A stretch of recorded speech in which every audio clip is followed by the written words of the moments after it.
Hey guys, Mike here, the Detroit Borg, and welcome to my 400th video on YouTube. So I want to thank you guys for following me all this time. You're a big reason why I do this, so your support means a lot to me. So I'm not going to celebrate that in this video. I will have a separate video celebrating that, so stay tuned for that. But for now, I want to take a look at all the new Apple goodies that were just announced following WWDC. So we get new MacBook Airs, a new Airport Extreme, and a new Airport Time Capsule. So in this video, we're going to be doing the MacBook Air. So let's get to it and look at both the 11-inch and 13-inch. Now the changes are largely internal here, so we don't see a change on the external design. So we go from Ivy Bridge to Haswell processors, which dramatically increase battery performance. So if you have an 11-inch MacBook Air, you now have 9 hours versus 5 hours. And if you have the 13-inch, you have 12 hours versus 9 hours. So there's a huge improvement in battery performance. Overall, system performance is largely unchanged here, but we do get faster SSDs. So we're going to test that in the benchmarks in this video. And we also get 802.11 AC Wi-Fi, which is the next generation of Wi-Fi technology, which is one of the reasons we now have new Airport Extremes and Airport Time Capsules, which I'll review in my next video. We also get improved graphics performance, so we now have an Intel HD Graphics 5000 processor, and we're going to take a look at that in benchmarks in this video. So let's go ahead and start off with the unboxing. First, we're going to take a look at the 11-inch model. Now the 11.6-inch MacBook Air is Apple's most affordable laptop. So this starts off at $1,000. Now the version I have here is the base configuration. So that gets you a 1.3 gigahertz dual-core i5 processor. You also get 4 gigs of RAM and 120 gig SSD. So that's a big improvement over what we've seen in the last model, which had a standard 64 gig SSD, which I found to be too small. So it's good that they've bumped it up to 128 gigs without increasing the price. So we get 11.6-inch LED backlit resolution display, so that's 1366 by 768 pixels. So unfortunately, we do not get our Retina display with this MacBook Air. But we also have our new Intel HD Graphics 5000 processor, which also improves performance. All right, so let's go ahead and crack into this plastic here.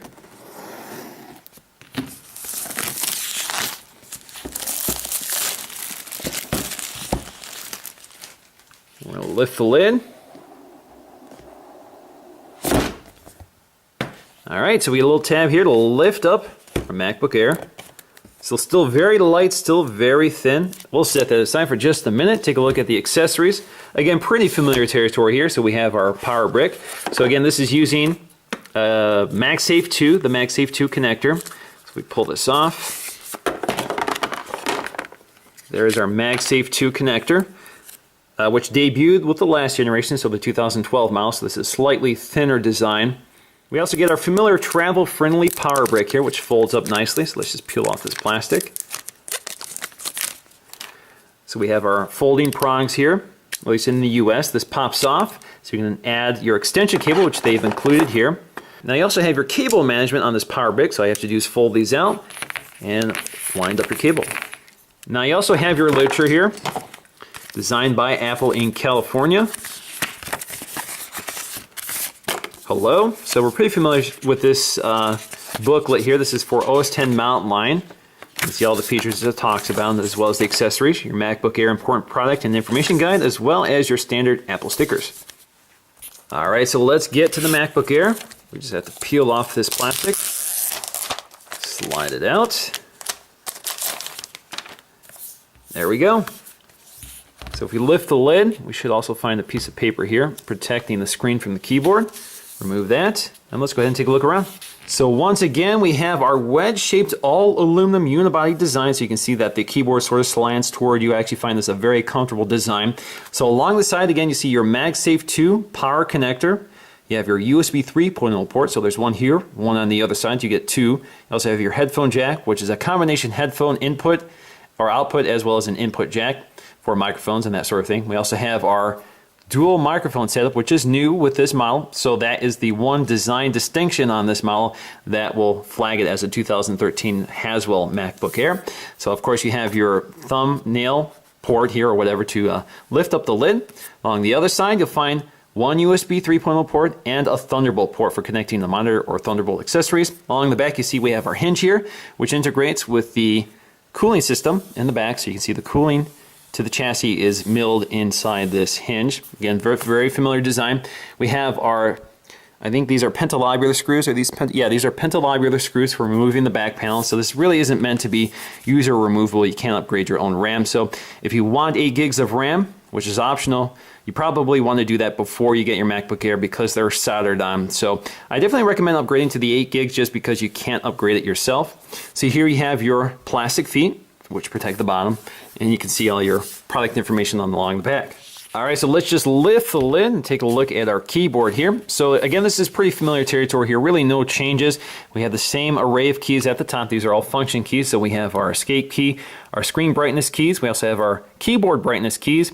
We have our mission control. We have our launcher, our media controls, volume up and down, as well as our power key. Otherwise, we have the standard array of Apple keys. We also have our large glass trackpad with multi-touch.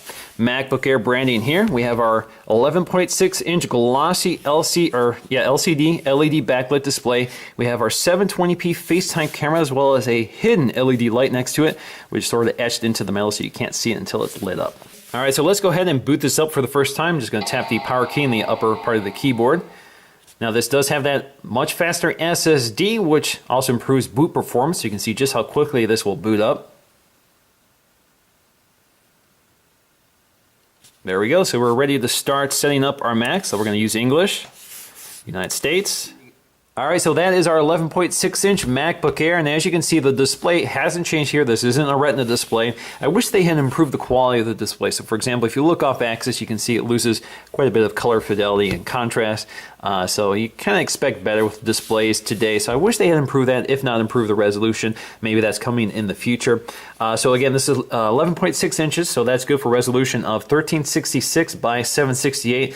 Now that's a pixel density of 135, so that's slightly better than the 13-inch model, which has a pixel density of 130, but a larger resolution of 1440 by 900. So keep that in mind. You do get a higher quality display with the 11.6-inch model versus the 13. So let's go ahead and get to the 13-inch. All right, so here is the 13-inch model, which is only $100 more than the 11.6-inch model. Again, this is the base configuration, which has identical specs to the base configuration of the 11.6-inch model. So again, that's a 1.3 gigahertz dual-core i5 Haswell processor, 4 gigs of RAM, and 120 gig SSD with the Intel Graphics HD 5000. Now, this, of course, has a larger battery, so you get better battery life in this case. You get 12 hours versus 9 hours on the 11.6-inch model, and you get an SD card slot. So only $100 more, you get quite a bit more computer, but not quite the portability of the 11.6-inch model. So let's go ahead, crack this open, and take a look. All right, so just cut the plastic.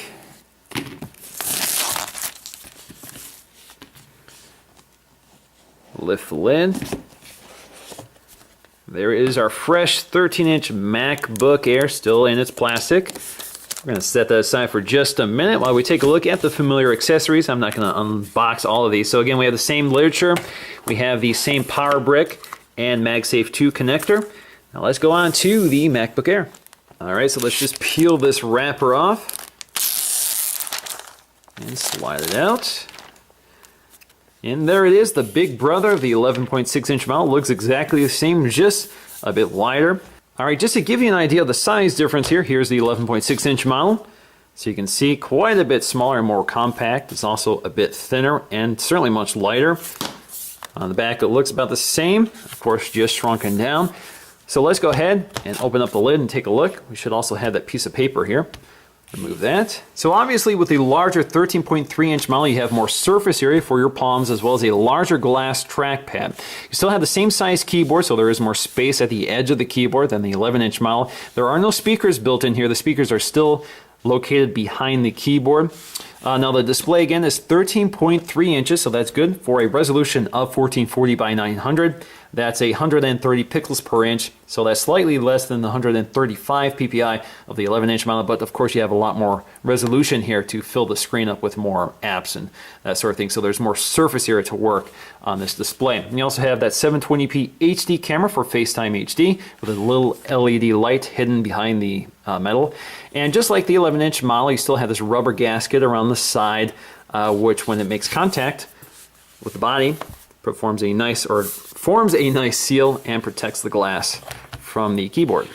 Now we still have that very thin wedge design. It's even more thinner feeling when you have the 13-inch model just because you have more surface area here. So it feels particularly thin on such a large laptop. Well, large, relatively speaking. But we have a MagSafe 2 connector here, again, for charging. Have your USB 3.0 port, your combination headphone and microphone jack. You also have your dual microphone setup here again.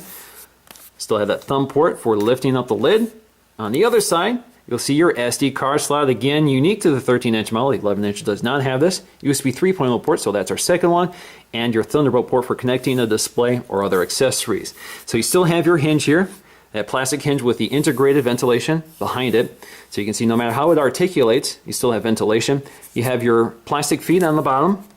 You also have your pentalobular screws for removing the back panel, but again, you're not meant to remove that panel, and if you want more than 4 gigs of RAM, you're going to want to upgrade to the 8 gig spec. Alright, so let's bring this computer to life for the first time. Press the power button. The first thing I noticed right away is that the speakers are indeed much louder than the 11.6-inch model, so if you want better audio quality, you're probably going to want to go with the 13-inch.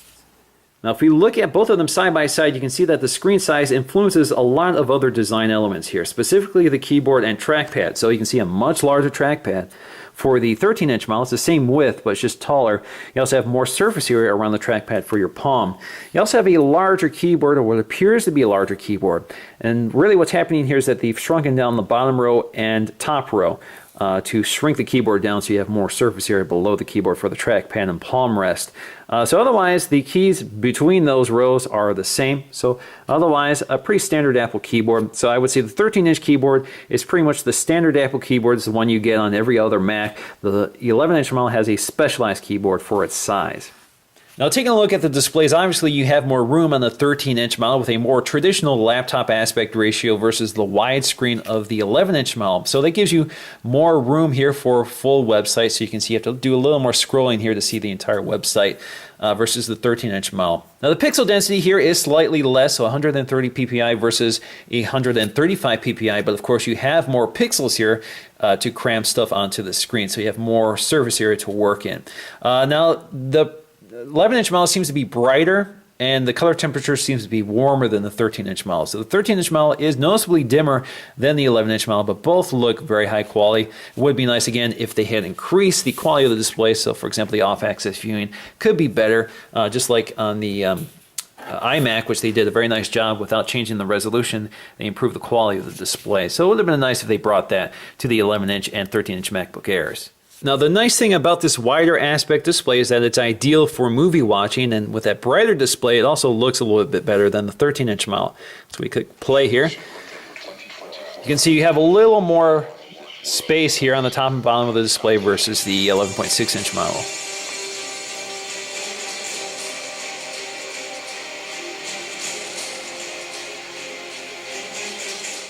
Now if we take a look at our overall system performance using Geekbench, you can see that they score about 6,600, some variability here, but that's an improvement over the 6,300 I saw from last year's base model. So again, about 8% improvement. I'm not doing the math here, but about 8% improvement, which gives you slightly improved results, but not dramatic results. But you have to remember that you had a 1.7 gigahertz processor versus the 1.3 on these models.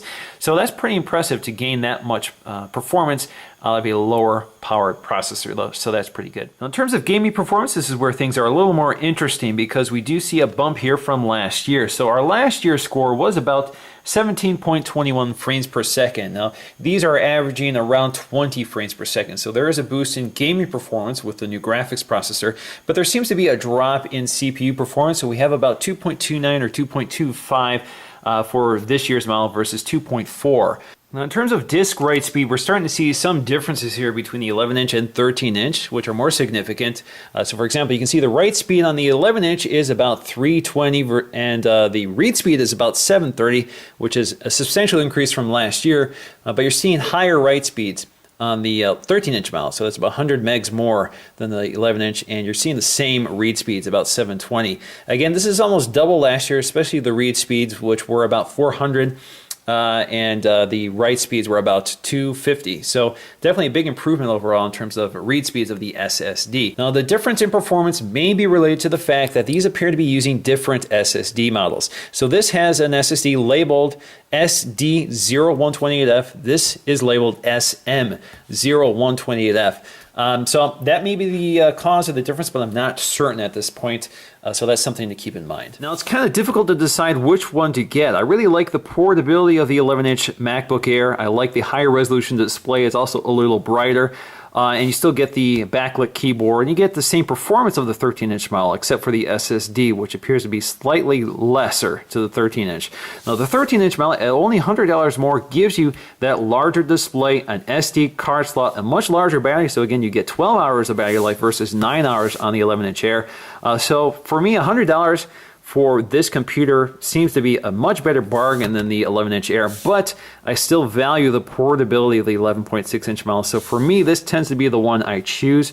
If I need something less portable, I usually go with my MacBook Pros with Retina display. So for me, in terms of portability, that's where the MacBook Air really stands out. And for me, I really like the 11-inch model. So that's going to do for me in this video. I hope you enjoyed it, and I'll see you again in the next one.